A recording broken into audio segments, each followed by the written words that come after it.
오늘 하나님이 우리에게 주시는 말씀은 에베소서 4장 7절에서 12절까지 말씀입니다. 에베소서 4장 7절에서 12절까지의 말씀, 신약성경 313페이지 전후로 있습니다. 저와 여러분이 한 목소리로 함께 합독하시겠습니다. 우리 각 사람에게 그리스도의 선물의 분량대로 은혜를 주셨나니 그러므로 이르기를 그가 위로 올라가실 때 사로잡혔던 자들을 사로잡으시고 사람들에게 선물을 주셨다 하였도다. 올라가셨다 하였은즉 땅 아래 낮은 곳으로 내리셨던 것이 아니면 무엇이냐. 내리셨던 그가 곧 모든 하늘 위에 오르신 자니 이는 만물을 충만하게 하려 하심이라. 그가 어떤 사람은 사도로, 어떤 사람은 선지자로, 어떤 사람은 복음 전하는 자로, 어떤 사람은 목사와 교사로 삼으셨으니 이는 성도를 온전하게 하여 봉사의 일을 하게 하며 그리스도의 몸을 세우려 하심이라. 아멘. 네. 전후 좌우로 함께 이렇게 인사하겠습니다. 우리는 한 몸입니다. 네. 한 몸인 줄 믿으십니까? 네. 한번 꼬집어 볼까요? 옆 사람과 한 몸이면 꼬집으면 어떻게 될까요? 네. 누가 아파야 될까요? 내가 아파야 되겠죠. 네. 그런 끈끈한 우리 관계가 됐으면 좋겠습니다. 네. 함께 읽은 본문의 말씀을 가지고 부르심에 합당한 삶이라는 제목으로 말씀 나누도록 하겠습니다. 지난주에 힘써 지키고 또 기억해야 될 하나됨이라는 제목으로 말씀 나눴는데, 지키고 기억하는 하나됨을 실현해 보셨습니까? 잊어버리셨죠? 예. 그래야 저도 설교하죠. 네. 근데 우리가 들은 말씀들을 매주 적용하려고 애쓰고 몸부림치는 변화들이 있었으면 좋겠습니다. 특별히 에베소서 말씀은 4장부터 중점적으로 다루는 것이 실천입니다. 어떻게 나의 믿음을 구체적으로 실현하고 적용하고 살 것인가 하는 것이 나타나고 있습니다. 함께 읽어가면서 우리의 삶에 실질적인 변화들이 있었으면 좋겠습니다. 특별히 관계에 대해서, 하나됨에 대해서 에베소서 말씀을 통해서 많이 듣게 되는데 우리의 관계들이 달라졌으면 좋겠어요. 우리의 언어들도 좀 달라졌으면 좋겠고 서로를 대하는 생각들, 태도들도 변화가 있는 말씀들이 되었으면 좋겠습니다. 말씀을 전하면서 사실 다루기 힘들고 기회만 되면 좀 넘어가고 싶은 말씀 주제 중에 하나가 이 하나됨, 용서 혹은 관계 회복과 같은 주제들입니다. 왜냐하면 말씀을 전하면서도 제 입장에서도 불편한 관계들이 있기 때문에 그렇습니다. 말씀을 전하면서도 제가 상처받았던 일들, 제 마음에 불편한 관계, 이런 것들이 생각이 날 때 말씀을 전하는 제 스스로에게 자괴감이 들곤 합니다. 하나 되라고 설교는 하지만 너는 어떻게 하고 있니? 라고 스스로를 바라보는 생각들이 있는 것이죠. 이런 말씀을 전하는 제 자신도 힘들지만 듣는 여러분은 또 얼마나 힘드시겠어요. 그죠? 그래서 이 말씀을 듣고 하나가 돼야 되는데 내 마음을 힘들게 하는 그 사람 생각만 하면 속상하고 용서하려고 마음만 먹으려고 해도 마음이 괴롭고 하는 일들이 내 마음속에 떠오를 때 힘들 수 있습니다. 사실 이런 주제들로 용서, 회복, 하나됨을 주제로 설교들을 몇 번 시리즈로 하다 보면요, 이런 성도들이 있으시더라고요. 저한테 은근히 다가오셔서 이제 그만하면 안 돼요. 목사님이 알아들었으니까 이제 그만했으면 좋겠어요. 계속 이게 하나 되기 힘들고 용서하기 힘든데 매주마다 이 용서하라는 말씀을 듣는 게 너무 괴롭고 어렵습니다 하고 어려운 마음을 토로하는 지체들도 있으십니다. 불편한 관계가 있는 나 자신에게 아마 죄책감이 들기 때문일 것입니다. 말씀을 들을 때는 용서해야지, 이해해야지, 하나 돼야지 하는 생각이 들지만 정작 내 삶에 가서 전화를 들려고 하면 어떻습니까? 들었다 놨다. 이번은 아닌 것 같아. 조금 더 기다려보자 하는 마음이 우리 가운데 밀려들곤 합니다. 때로는 이런 설교가 간신히 불편한 마음을 진정시켜 놓고 눌러놓고 이렇게 가라앉혀 놨는데 그런 눌러놨던 마음들, 미움들을 불러일으키기도 합니다. 휘저어서 미웠던 그 사람이 또 생각나서 마음의 평정이 깨지기도 할 것입니다. 이제 좀 생각 좀 안 하려고 그랬는데, 잊어버리고 교회 생활하고 있었는데 또 이런 주제로 설교하시니까 그 사람이 생각나네. 가족 중에 그 사람이 생각나네. 어제가 부부의 날이었다고 하는데요, 이런 회복, 사랑, 일치라는 말씀 들으면 부부들은 또 집에 갈 때 배우자 어떻게 하지? 이런 고민이 되기도 할 것입니다. 용서하기 힘든 그 사람, 마음의 상처로 남아있는 그 사람의 말과 표정 혹은 차별의 고통들에 여전히 괴로운 지체들이 있습니다. 그래서 이런 말씀을 들을 때 머리로는 수긍이 되고 용서하고 하나 돼야지 하지만 실제로 그 용서와 화해를 실천하는 일, 적용하는 일은 쉬운 일이 아닐 때가 많습니다. 애써서 적용을 하면 어떻습니까? 그래서 마음을 먹었어요. 이번 주에 은혜를 받고 말씀을 듣고 그래 내가 한번 해보리라. 그러고 가서 전화를 합니다. 내가 미워하던 그 사람에게 전화를 받습니까? 대개는 미워하던 그 사람은 전화를 잘 받지 않습니다. 나는 애써서 힘써서 적용한다고 했지만 그 사람은 그 마음을 몰라줄 때가 많죠. 전화하기가 좀 민망해서 문자를 할 때도 있습니다. 문자를 해서 문자로 내 마음을 좀 표현해 봐야겠다. 문자를 보내지만 답이 있습니까? 없습니까? 어쩜 그렇게 잘하지? 전부 고개를 가로저으시는데요. 적용을 하려고 뭔가를 해봐도 반응이 없고 답이 없을 때가 많습니다.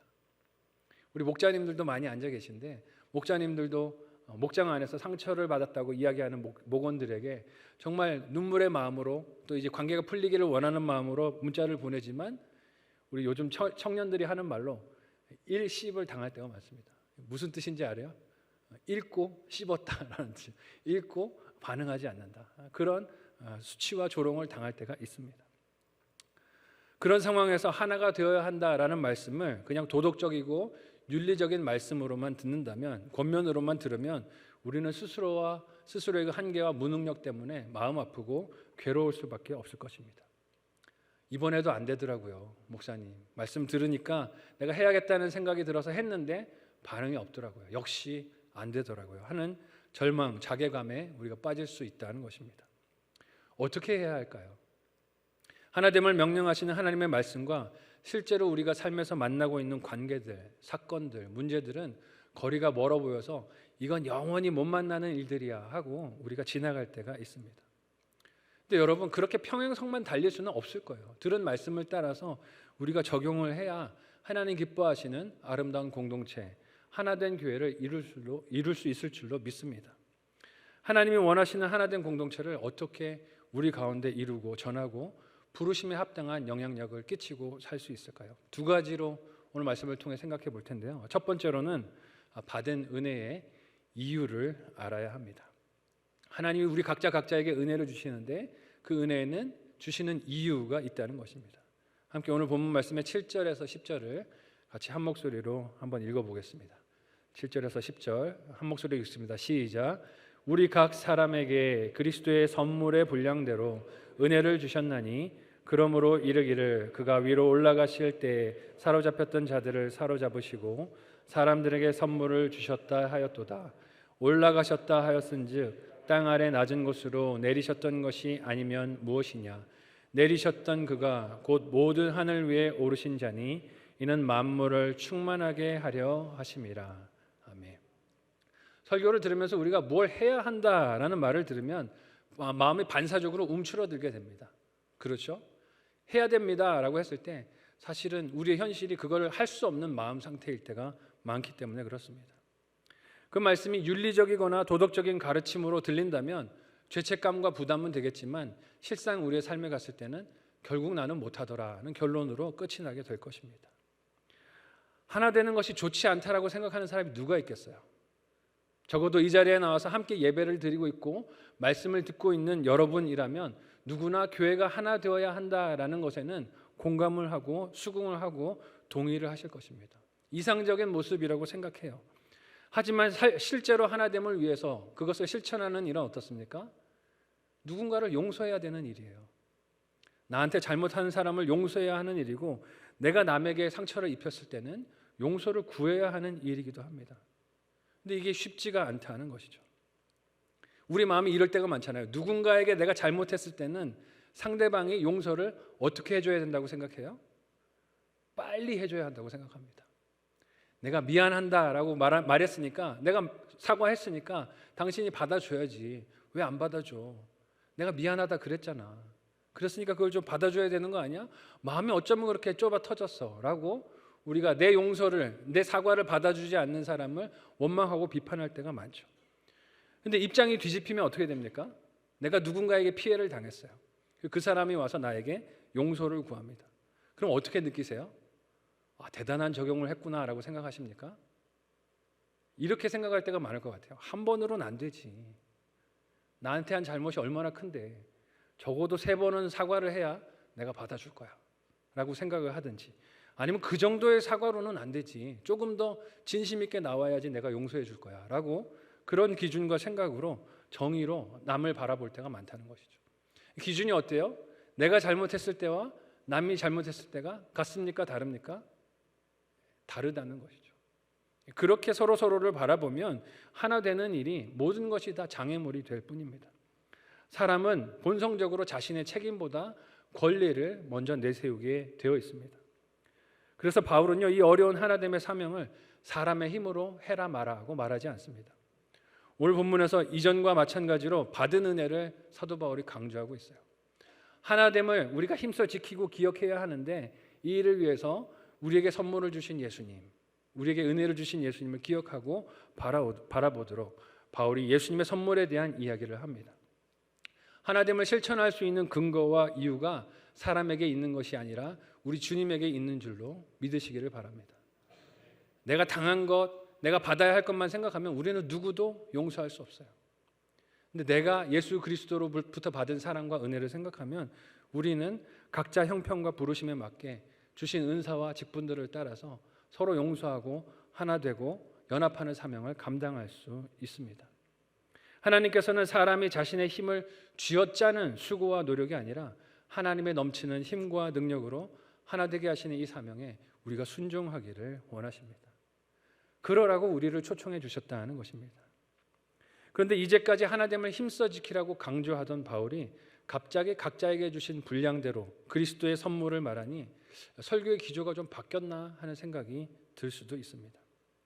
이제까지는 교회의 연합과 하나됨을 말하던 주제가 다시 개인의 다양성과 개별성을 말하는 것인가 의문이 들기도 합니다. 지난주 말씀을 통해서 교회가 하나인 이유를 어떻게 살폈어요? 몸도 하나이고 성령도 하나이고 소망도 하나이고 우리 주님도 한 분이시고 믿음도 하나이고 세례도 하나이고 우리 하나님도 한 분인 것을 강조했었습니다. 그랬던 바울이 갑자기 왜 각자에게 주신 그리스도의 선물에 대한 이야기를 할까요? 이것은 각자 가진 것이 다르다라는 뜻보다 이 다른 것들을 가지고 하나의 목표를 향해 나아가야 한다라는 의미가 있을 것입니다. 하나의 목표가 무엇일까요? 받은 은사와 역할은 달라도 받은 모든 것들이 다 교회의 영적 성숙과 성장을 위한 것인 줄로 믿으시기를 바랍니다. 우리가 각자가 달란트는 다 달라요. 찬양을 잘하시는 분들은 이렇게 찬양대에 서서 찬양으로 섬길 수 있고, 봉사를 잘하는 분들은 봉사로, 또 주차를 잘하시는 분들은 주차로, 각자가 받은 달란트대로 교회를 섬기는데 목적은 하나라는 것입니다. 교회를 하나 되게 하고 영적으로 성숙하고 성장하게 하는 것입니다. 오늘 우리가 읽은 본문 8절에서 이 말씀은 시편 68편을 구약을 인용한 구절이기도 합니다. 원래 구약 본문은 광야에서 이스라엘 백성에게 율법을 주신 하나님과 모세를 지칭하는 거였어요. 하나님께서 이스라엘 백성을 애굽의 종되었던 노예에서 끄집어내시고 광야로 이끌어내시고 가나안 땅으로 인도해 가시는데, 그 과정에서 선물이자 은혜로 율법을 주셨습니다. 너는 내 백성이야 하는 것을 드러내고 구별하기 위해서 선물로 주신 것이죠. 그리고 그 율법을 지키고 따라갈 때 그들이 하나님의 백성 된 것이 드러나게 해 주셨습니다. 그런데 바울이 이 말씀을 지금 예수님과 연관지어서 에베소 교회 성도들에게 연결해서 설교하고 있습니다. 예수님께서 부활 승천하시고 성령을 보내시고 또한 은사를 보내신 것은 그것이 교회를 하나 되게 하시고 그 은사로 서로 연합하고 하나 되게 하라고 주신 선물이라는 것입니다. 그런데 고린도 전후서 말씀을 보면 우리가 잘 알게 되지만 하나님이 선물로 주신 이 은사들을 가지고 교회가 어떻게 했어요? 싸우고 다퉜었습니다. 어느 은사가 더 훌륭한 것이냐, 어느 은사가 더 값진 것이냐를 가지고 싸우고 다퉜던 고린도 교회에 문제가 있었습니다. 방언받은 사람들은 방언받은 사람들끼리 모여서 이 방언받은 은사가 다른 은사보다 더 크다라고 자랑을 했고, 예언 은사를 받은 성도들은 또 예언받은 사람들끼리 모여서 이것이 더 가치 있다라고 자랑하면서 다투고 비교했었습니다. 근데 은사를 주신 목적은 비교하라고 주신 것이 아니라는 것입니다. 왜 이런 남다른 선물과 은사, 직분, 역할 그리고 기회들을 교회 공동체에 각자에게 주셨을까요? 결론부터 말하면 교회를 하나 되게 하라는 것입니다. 교회의 영적인 성숙을 우리의 맡은 자리에서 돕고 섬기라는 것입니다. 오늘 함께 읽은 10절의 말씀은 예수님께서 이렇게 성육신으로 이 땅에 내려오시고 부활 승천하셔서 하늘에 오르신 일의 목적이 만물을 충만하게 하시려는 것에 있다고 하십니다.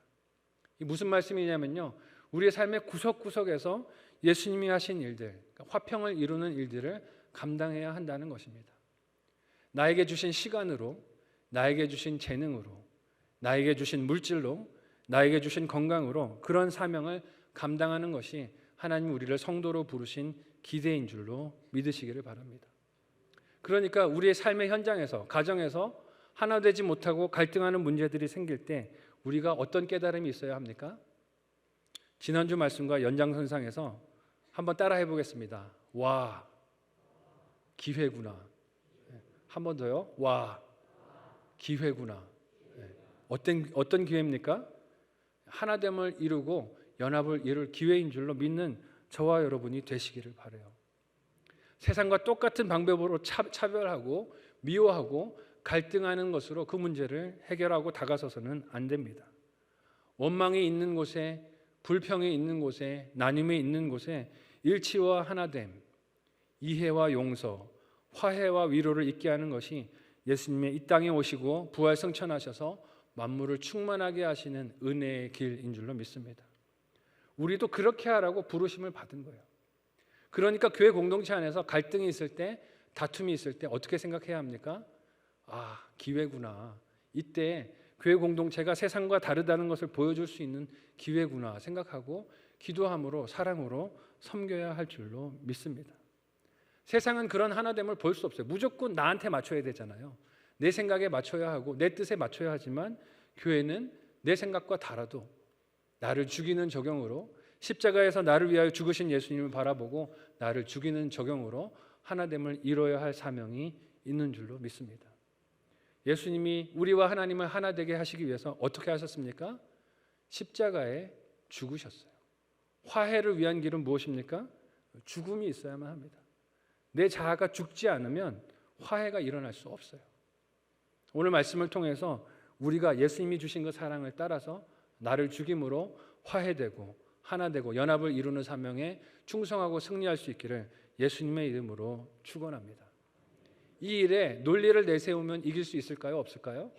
이길 수 없어요. 세상의 순리와 도리와 정의를 말하면 이길 수 없습니다. 예수님이 나에게 베푸신 사랑을 생각하고 그 사랑을 붙들고 승리하는 우리가 되었으면 좋겠습니다. 내 힘으로는 안 됩니다. 내게 선물로 은혜를 주신 예수님의 하신 일과 그 사랑을 놀라움으로 바라보고 감격할 때 우리가 이 일에 승리하고 성공할 줄로 믿습니다. 한번 생각하고 적용해 보시기를 바라요. 묵상 질문 드립니다. 교회를 하나 되기 위해서 하나님이 나에게 주신 사명을 생각해 보겠습니다. 첫 번째 묵상 적용 질문입니다. 받은 선물이 무엇입니까? 내가 받은 선물을 한번 잘 생각해 보세요. 하나님께서 나에게 주신 선물이 무엇입니까? 그것으로 가정과 교회의 하나됨을 어떻게 도울 수 있을까요? 그것으로 가정과 교회의 하나됨을 어떻게 도울 수 있을까요? 내게 주신 시간과 물질과 달란트와 직분과 역할들, 사명들을 가지고 하나됨을 어떻게 도울 수 있을지 생각하시고 적용하는 한 주가 되시기를 바라고요. 두 번째 적용 질문은 이것입니다. 나의 선물과 남의 것을 비교하지 않습니까? 나의 선물과 남의 것을 비교하지 않습니까? 어떻게 비교의 유혹을 떨칠 수 있을까요? 우리가 무엇이든지 비교하는 습성이 있는 것 같아요. 보면 은사도 그렇고요. 저도 하나님이 주신 은사들이 있지만 은사들을 가지고 감사합니다 보다 하나님 저는 왜 이만큼만 주시고 저 사람은 저렇게 많이 주세요? 하고 비교를 하거나 혹은 내 역할에 감사하는 것이 아니라 저는 요만한 걸 맡기고 저 사람한테는 저렇게 큰 걸 맡기세요 하고 원망하는 모습이 있는 것들을 봅니다. 특별히 성만교회가 이제 직분자를 선거하기 위해서 이제 뽑기 위해서 준비하고 준비운영위원회가 이제 발족하고 있는데 우리가 기도하는 마음으로 이 길에 나아갔으면 좋겠어요. 각자 하나님께서 맡으신 이들에게 직분을 주시고 세우실 텐데 이 일들을 비교와 원망으로 나아가는 우리가 아니기를 원합니다. 하나님이 때가 되실 때, 또 뜻이 있으실 때 우리를 세우시는 직분의 자리로 세우실 줄로 믿습니다. 큰 목소리로 아멘 하시기를 바랍니다. 아멘이 되시기를 바라요. 그래서 왜 나에게 이런 직분을 주지 않았느냐고 원망하지 않았으면 좋겠고요. 왜 저 사람에게 저런 직분을 주느냐고 원망하지 않았으면 좋겠습니다. 하나님의 뜻과 섭리를 바라고 기도함으로 이 일을 잘 준비하고 나가는 우리 공동체가 되기를 바랍니다. 두 번째로 우리가 오늘 말씀을 통해서 생각할 사명은요, 선물로 주신 공동체에게 감사해야 한다는 것입니다. 선물로 주신 우리 각자 지체를 감사하는 것이 교회 공동체가 되어야 합니다. 함께 오늘 본문의 11절과 12절 말씀을 한 목소리로 읽어보겠습니다. 같이 읽습니다. 시작. 그가 어떤 사람은 사도로, 어떤 사람은 선지자로, 어떤 사람은 복음 전하는 자로, 어떤 사람은 목사와 교사로 삼으셨으니 이는 성도를 온전하게 하여 봉사의 일을 하게 하며 그리스도의 몸을 세우려 하심이라. 아멘. 누구의 몸을 세운다고요? 이론으로는 우리가 너무 잘합니다. 그리스도의 몸을 세운다. 그러라고 우리에게 직분을 주셨다라고 말하지만 실제 우리의 마음은 자꾸 내 몸을 세우고 싶을 때가 많은 것 같아요. 내 생각과 내 뜻대로 교회를 이렇게 저렇게 흔들어 보고 싶은 유혹에 빠질 때가 많습니다. 한글 성경은요, 앞선 구절에서 그리스도께서 선물을 주셨다라고 표현하고 11절에서 사람들은 삼으셨다라는 말로 달리 표현하고 있는 것 같지만 원문과 또 영어 번역본을 살펴보면요, 이게 같은 말입니다. 그러니까 선물도 주신 것이고 사람도 주셨다라는 말로 표현하고 있어요. 그러니까 은사만 주신 것이 아니라 사람도 무엇이라는 거예요? 선물이라는 것입니다. 우리 옆 사람에게 이렇게 인사해 볼까요? 각자 옆에 있는 사람에게 이렇게 인사하겠습니다. 하나님이 주신 선물입니다. 한 번 더 인사하실 텐데요. 몰라 뵈서 죄송합니다. 알아보셨나요? 선물이에요, 선물. 내가 원한다고 취하고 가진 것이 아니라 하나님이 보내주신 선물들이십니다. 각자에게 주신 은사와 은혜, 또 공동체에서 세움받은 역할과 책임들이 다 다르지만 그러나 하나님이 보내주신 다 선물들입니다. 오늘 말씀에서 교회 공동체에 세워진 사도와 선지자, 복음 전도자, 목사, 교사라는 호칭으로 이렇게 각자의 직분, 역할을 말하고 있지만 여러분, 이것은 모든 교회 성도들을 포함하는 말인 줄로 믿으시기를 바라요. 사람 귀한 줄 알아야 한다는 뜻입니다. 교회 공동체는 내 곁에 앉아있는 지체들, 형제 자매들이 귀한 줄을 알아야 합니다. 이 말은요, 내가 좋아하는 사람, 싫어하는 사람이 있어야 한다는 뜻일까요? 없어야 한다는 뜻일까요? 알기는 어떻게 그렇게 잘하세요, 그죠? 좋아하는 사람, 싫어하는 사람이 없어야 한다는 뜻이기도 합니다. 지난 주간에 월요일부터 목요일까지 교회 세미나를 다녀왔었는데 이제 그 공동체의 특징 중에 하나가 목장 모임이 참 활발하거든요. 주중에 부부 목장, 여자들이 모여서 낮에 나누는 목장들이 활발한데요. 특징이 뭐냐면 1년마다 그 목장을 바꿉니다. 갈아엎습니다. 매년마다. 몸살이 있을까요? 없을까요? 격하게 공감을 하시네요. 몸살이 얼마나 많은지 몰라요. 나는 저 사람하고 너무 잘 맞고 좋은데 왜 나를 저 사람하고 떼놓느냐, 저 사람하고 계속 목장하게 해달라 하는 사람들도 있습니다. 많지는 않아요. 소수예요. 왜 그렇습니까? 훈련을 받아서 그래요. 교회 안에는 어떤 사람이 있으면 안 돼요? 따로 좋아하는 사람이 있으면 안 되고 따로 싫어하는 사람도 있으면 안 돼요. 모두가 다 주의 형제 자매인 줄로 믿습니다. 한번 옆 사람을 다시 보고 이렇게 인사하겠습니다. 몰라 뵈서 죄송합니다. 우리가 서로를 이렇게 너무 몰라볼 때가 많은 것 같아요. 그래서 내 그룹, 네 그룹, 나랑 친한 사람, 저 사람이랑 친한 사람 그룹을 나눠두고 내 관심 안에 있는 사람, 밖에 있는 사람을 우리가 나눠두고 차별할 때가 얼마나 많습니까? 그걸 죄라고 인식하지도 못하고 살아갈 때가 많습니다. 근데 여러분, 그렇게 그룹을 나누는 게 왜 죄일까요? 모두가 다 하나님이 보내주신 선물이기 때문에 그렇습니다. 약하든 강하든 건강하든 몸이 아프든 나이가 많든 젊었든 나에게 상처를 주었든 아니든 모두가 다 하나님이 주신 선물인 줄로 믿습니다. 오늘 함께 읽은 본문에서는 하나님께서 교회에 선물로 주신 사람의 직임을 사도와 선지자, 복음 전도자, 목사, 교사 이렇게 5개의 그룹으로 나타내 보이지만 그렇다라고 해서 다른 역할과 직임은 제외다라는 뜻이 아닙니다. 다 열거하기에 어려움이 있고 그때 당시의 교회와 지금 교회가 많이 달라져 있기 때문에 직임이 달라져 있기 때문에 그렇지만 우리는 모두가 다 하나님이 보내주신 선물이고 지체들입니다.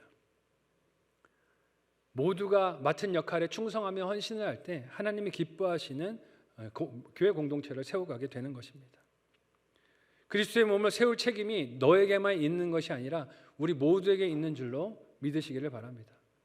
교회 공동체를 세우는 직분이, 역할이, 책임이 목자에게만 있는 것이 아닙니다. 목사와 전도사들에게만 있는 것이 아닙니다. 장로들과 안수 집사들에게만 있는 것이 아닙니다. 이 교회 공동체에 속해서 함께 예배하고 있는 모든 지체가, 성도들이 함께 그 사명을 받은 공동체인 줄로 믿습니다. 그런 의미에서 함께 예배하고 있는 서로 곁에 앉아 있는 지체들은 늘 감사하고 그 감사를 표현해야 할 대상들입니다. 한번 표현해 볼까요? 옆에 있는 사람에게 감사합니다. 네. 반대쪽에 있는 사람에게도 감사합니다. 네. 네. 우리가 함께 이렇게 없었다면 함께 예배할 수 없었습니다. 감사를 표현하는 일에 우리 성만교회 공동체가 더욱더 적극적일 수 있었으면 좋겠습니다. 함께 공동체를 이루고 예배를 드릴 수 있는 과정에는 여러 지체들의 땀과 헌신, 수고가 있었습니다. 그리고 사실 이 예배 자리에 나오는 것 자체가 무엇입니까? 수고이기도 하고 이 자체가 예배이기도 합니다. 우리가 너무 비대면 예배에 익숙해져 있어서 그냥 자리에 앉아서 유튜브로 예배를 드리는 것이 당연하다고 여겨왔었는데 사실은 그렇지 않습니다. 예배를 드리기 위해서 집에서 일어나고 씻고 준비하고 또 힘든 먼 곳에다 주차하고 이곳까지 걸어오고 하는 모든 과정들이 다 예배인 줄로 믿습니다. 우리가 그런 과정을 통해서 이 자리에 와 있고 이 자리에 앉아서 함께 예배를 드리고 있습니다. 모두가 수고하시는 분들이에요. 이 자리에 앉아서 예배하는 것이 다 수고이고 감사할 일입니다. 자기 역할을 감당하는 한 사람 한 사람으로 인해 오늘 우리의 이 예배가 가능합니다. 주중에 이 예배를 드릴 수 있도록 목장에서 목원들을 눈물로 섬기고 계시는 목자들도 계십니다. 낙심에 있어서 예배에 나오지 못하고 좌절하고 낭망해 있는 목장의 식구들을 그래도 예배 드려야지, 그래도 말씀밖에 없잖아 라고 곁에서 위로하고 격려하신 목자들이 계셨기 때문에 그 권면을 받고 이 자리에 나와 예배하는 지체들도 있는 줄로 믿습니다. 그러니까 숨은 서로의 섬김과 헌신과 눈물 때문에 우리의 이 예배가 가능하다는 것입니다. 외적으로 보면 그저 교회가 자연적으로 이루어지고 운영되고 있는 것 같지만 사실 그 안을 가만히 들여다보면 눈물의 헌신과 섬김과 사랑 없이 되어지는 예배는 없습니다. 믿음 안에 걷기 위해서 수고하고 노력하고 또 땀 흘리고 눈물 흘리는 사랑이 있기 때문에 그 결실들이 우리의 이런 예배를 가능하게 했습니다. 이렇게 각자의 자리에서 자기의 몫을 감당하고 공동체 지체들이 한 자리에 모여 예배하는 이것이 참으로 은혜의 순간, 감사의 순간인 줄로 믿으시기를 바랍니다. 그런 면에서 제가 고정관념으로 성도들을 바라봤던 그 마음을 회개할 수밖에 없습니다. 와 주신 것만으로도 너무 감사한 일인데 이 자리에 앉아서 예배드리는 그 모습만으로도 감격할 일인데요. 설교자로 서 있다 보니까 어떤 때는 판단할 때가 많았어요. 어떤 때 판단을 할까요? 예배드리다가 조시는 분들 볼 때 어떻게 내가 이렇게 설교를 하는데 좋을 수가 있어? 라고 쳐다보면서 판단하는 마음이 들 때가 있었어요. 근데 여러분 졸려도 이 자리에 와서 예배하는 게 얼마나 큰 은혜입니까? 집에서 주무실 수도 있었잖아요. 근데 뭐 대단한 설교라고 이 자리에 와서 힘들고 몸이 피곤한데도 이 말씀을 듣겠다고 앉아서 이 자리를 지키고 계신 여러분이 정말 감사하다는 생각이 듭니다. 이 자리를 빌려서 감사합니다. 서로에 대해서 감사하는 우리 교회 공동체가 되었으면 좋겠습니다. 일주일에 우리가 얼마나 치열한 삶을 살았는지 그 여정을 우리가 다 이해하고 알 수는 없지만 그러나 이 자리에 나와서 예배하지 않으면 견딜 수 없기 때문에 살아갈 수 없기 때문에 이 말씀을 들어야 하기 때문에 이 자리에 와서 예배하는 성도들이 감사의 제목이 되는 줄로 믿습니다. 이 자리에 있기로 선택한 여러분의 결정이 여러분의 존재 자체가 하나님의 선물인 것을 깨닫습니다. 이렇게 서로를 향해서 감사할 줄 알아야 우리가 그 감사를 또 세상에 드러낼 수 있습니다. 또한 그 감사를 표현할 줄도 아는 우리 성만교회 공동체가 되었으면 좋겠습니다. 여러분, 마음으로만 감사하면 상대방이 압니까 모릅니까? 모릅니다. 죽어도 모릅니다. 감사한 마음은 어떻게 해야 합니까? 입으로 시인하고 표현해야 압니다. 다시 한번 옆 사람에게 말하겠습니다. 감사합니다. 네, 고맙습니다. 네. 입으로 표현하셔야 됩니다. 입으로 표현하시지 않으면 그 감사의 마음을 우리는 헤아릴 길이 없습니다. 서로 하나 되어 하나님이 기뻐하시는 부르심에 합당한 삶을 사는 것은 이렇게 서로 선물된 것을 감사하고 기뻐하고 그 마음을 표현할 때 우리의 마음 안에서 더욱 자발적인 마음으로, 모습으로 그렇게 드러날 수 있습니다. 옆에 앉아있는 선물의 상태가 좀 안 좋아 보이실 수도 있습니다. 네. 하나님이 보내주신 선물인데 오늘은 좀 상태가 안 좋은 것 같다라고 내 마음의 판단이 될 수도 있는데요. 여러분, 그거는 하나님의 마음을 헤아리지 못한 마음입니다. 하나님이 우리에게 주신 선물은 모두가 다 감사하고 좋은 것인 줄로 믿으시기를 바랍니다. 나에게 제일 필요하기 때문에, 나에게 꼭 필요하기 때문에 하나님이 나에게 주신 선물들입니다. 그래서 함께 예배 드릴 수 있어서 감사하고, 섬길 수 있어서 감사하고, 좀 아프시더라도, 좀 연약함이 있으시더라도 내 곁에서 함께 믿음의 공동체를 이루고 있는 것을, 그 마음을 진심으로 감사를 표현한다면 우리 성만교회가 더욱 하나 되고 연합하고 성령의 충만한 열매들이 많이 나타날 줄로 믿습니다. 위기가 자꾸 찾아온다는 것이죠. 감사해야 하는데 불평하고 싶고, 너무 완전한 하나님이 완전한 선물로 주셨는데 모자라 보이고, 그래서 원망하고 싶은 유혹과 시험들이 찾아옵니다. 그렇게 내 생각이 자꾸 스물스물 올라와서 하나님 주신 은혜보다 위로 올라가게 되면 나에게 주신 선물을 바라볼 때 어떤 마음이 들어요? 뽑아버리고 싶습니다. 여기서는 좀 없었으면 좋겠다, 다른 교회 가면 좋겠다라고 그 사람을 원망하고 판단하게 된다는 것입니다. 그러나 그런 마음은 그리스도의 몸을 세우기 원하시는 하나님의 뜻과 목적에 정면으로 부딪히는 불순종이고 죄인 줄로 저와 여러분이 기억해야 할 줄로 믿습니다. 마지막으로 묵상하고 한번 적용해 보시기를 바라요. 마지막 적용 질문 드립니다. 선물인 내 곁에 형제 자매가 누구입니까? 선물인 내 곁에 형제 자매가 누구입니까? 어떻게 감사의 마음을 잘 표현할 수 있을까요? 어떻게 감사의 마음을 잘 표현할 수 있을까요? 이번 한 주 좀 감사의 마음을 지체들에게 표현해 보시면 좋겠고요. 두 번째는요, 교회를 위한 나의 역할과 책임이 무엇입니까? 교회를 위한 나의 역할과 책임이 무엇입니까? 그것이 공동체의 선물이 되고 있습니까? 그것이 공동체의 선물이 되고 있습니까? 오늘 말씀을 묵상하고 전하기 위해서 살피면서요, 제 스스로를 말씀 앞에 비추고 좀 돌아봤어요. 성도들에게 선물이 되십시오라고 설교를 해야 되는데 나는 성만교회 선물이 되고 있나? 여러분, 되고 있는 것 같습니까? 어떻게 또 아니라고 그러시겠어요? 네. 눈앞에 있으니까 그렇다라고 얘기는 하셔야 되겠지만 사실 제 스스로를 돌아보면 선물이 아닌 건 아닌가? 죄송한 마음이 들었어요.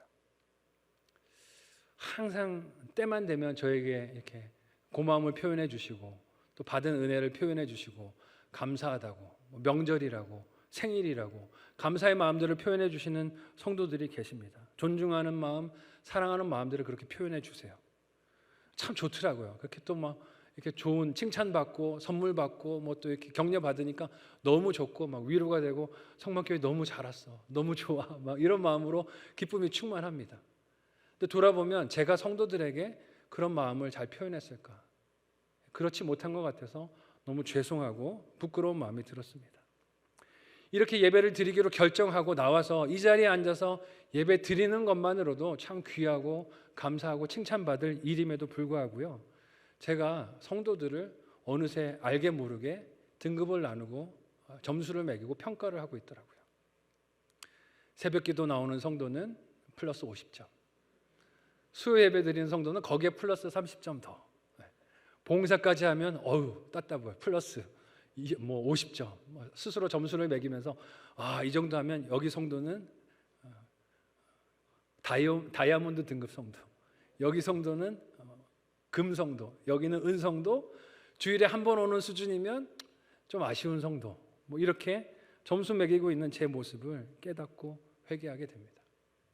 제가 이번에 세미나 기간에 월요일부터 목요일까지 여기에서 판교까지를 차로 계속 왔다 갔다를 했어요. 이게 이제 그 세미나 기간이 출퇴근을 하는 세미나였어야 하거든요. 그러니까 딱 가는 시간이 성도들 출근하는 시간이 걸리는 거예요. 죽는 줄 알았습니다. 너무너무 힘들더라고요. 출근 시간에 고속도로를 그렇게 1시간 반 이상, 2시간 가까이를 오가면서 교인들이 이렇게 살고 있구나. 하루하루 사는 생존의 문제가 이런 것이구나. 그러니 주일날 와서 말씀 들으면서 졸아도 그건 참 은혜로운 일이구나 하는 것을 겪어봐야 알아요. 그죠? 자기가 겪어봐야 아는 것 같아요. 이게 참 은혜가 되는 일이구나 하는 것을 깨닫게 됐습니다. 마음의 중심은, 믿음은 오직 하나님이 아시겠지만, 그 진실함은 하나님이 아시겠지만, 그러나 그 믿음을 나타내고 지키기 위해서 분투하는 우리 성도들 사랑하고 축복합니다. 하나님, 그 마음으로 우리가 서로를 늘 사랑하고 축복하는 공동체가 되었으면 좋겠습니다. 하나님이 곁에 주신 다 소중한 선물들입니다. 하나님이 기뻐하시는 진정한 그 공동체를 이뤄가는 부르심에 합당한 사명을 감당하기 위해서 그렇게 우리가 서로에게 주신 귀한 선물들을 사랑하고 축복할 수 있는 교회였으면 좋겠습니다. 판단하기보다, 원망하기보다, 평가하고 점수 매기기보다 이해하고 사랑하는 마음으로 서로를 바라볼 때 하나님이 기뻐하시는 교회 공동체가 우리를 통해 이루어질 줄로 믿습니다. 사랑하는 마음으로 다시 한번 곁에 있는 지체들을 바라볼까요? 어때 보이십니까? 상태가 좋아 보입니까? 그죠? 격하게 끄덕끄덕 하시네요. 사랑의 눈으로 바라보면 그렇게 곁에 있는 성도가 좋아 보일 수밖에 없습니다. 근데 원망과 비교와 판단하는 마음으로 곁에 있는 지체를 보면 똑같은 얼굴인데 어떻게 보입니까? 미워 보일 수밖에 없습니다. 오늘 말씀을 통해서 사랑의 마음으로 서로를 바라보고 하나님 기뻐하시는 하나된 공동체를 이루는 저와 여러분 되시기를 사랑하는 예수님의 이름으로 축원합니다. 아멘. 함께 기도하겠습니다. 말씀을 붙들고 기도할 때 하나님 부르심에 합당한 삶을 살게 하여 주옵소서. 하나님 기뻐하시는 사랑하는 공동체, 하나된 공동체, 이해하고 품어주는 공동체가 되도록 나를 부르신 역할과 책임에 순종하고 충성하게 도와주옵소서. 합심하여 함께 기도하겠습니다. 하나님 은혜를 감사합니다. 우리를 사랑하셔서 예수 그리스도의 사랑으로 한 몸을 이루게 하여 주시고 사랑하게 하여 주셨습니다. 하나님께서 선물로 주신 우리 사랑하는 지체들을 사랑의 눈길로 바라보지 못하고 판단하고 원망하고 정죄하였던 마음들을 회개하오니 주여 용서하여 주시옵소서. 하나님 더 이상 남을 내 시각과 생각과 판단으로 정죄하지 않게 하시고 하나님의 마음으로 예수 그리스도의 심령으로 사랑하고 이해하고 또 그 심령들을 바라보고 존중함으로 하나님 기뻐하시는 사랑하는 공동체, 하나 되는 공동체를 이루는 우리가 되게 도와주시옵소서. 올 한 해 우리가 목표하는 바와 같이 더 소통하고 연합하며 사랑하는 공동체를 이루어서 하나님 기뻐하시는 성도들을 잘 양육하며 주신 사명 감당하는 우리가 되도록 인도하여 주시옵소서. 감사하며 예수님의 이름으로 축복하고 기도하옵나이다. 하나님 은혜를 감사합니다. 우리를 사랑하셔서 예수 그리스도의 몸된 지체들로 불러주셨습니다. 한 몸인데 한 몸인 줄 알지 못하고 깨닫지 못하고 미워하고 정죄하였던 사람들이 있다면 주님 용서하여 주시옵소서. 이번 한 주 적용할 수 있는 우리가 되기를 원합니다. 더 용서하고 사과하는 말을 먼저 하고 손 내밀고 이해하게 하여 주셔서 하나님이 기뻐하시는 사랑하는 공동체, 연합하는 교회를 이루는 사랑하는 성만교회 모든 성도들 될 수 있도록 은혜를 허락하여 주옵소서. 주신 은혜 감사하여 이 시간에 예물 드리오니 기쁨으로 연락하여 주옵소서. 예수님의 이름으로 기도하옵나이다. 아멘.